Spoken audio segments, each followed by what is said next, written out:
তো এক বছর জন্য আমরা খুঁজে পাইনি যে হিন্দু দেখে দেখে জঙ্গিরা কাউকে মেরেছে। কোনো খবর আছে?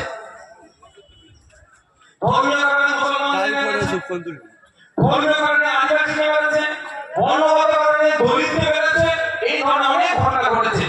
কিন্তু হিন্দু হওয়ার জন্য কাউকে খুন হতে হয়েছে সন্ত্রাসবাদীদের হাতে ৭৫ বছরের ইতিহাসে বলতে পারবেন?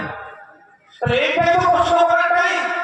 শুভেন্দু অধিকারীকে প্রশ্ন করতে হবে, দিলীপ ঘোষকে প্রশ্ন করতে হবে যে তোমরা বলো মোদী বলছে হিন্দুদের হৃদয় সম্রাট, তাহলে হিন্দু হৃদয় সম্রাট তোমরা নিজেরা দাবি করছো, নিজেকে তোমরা মোদীকে ভগবান বলে বলছো, তাহলে তার আমলে আমাদের হিন্দু ভাইরা সুরক্ষিত রয়ে কেন?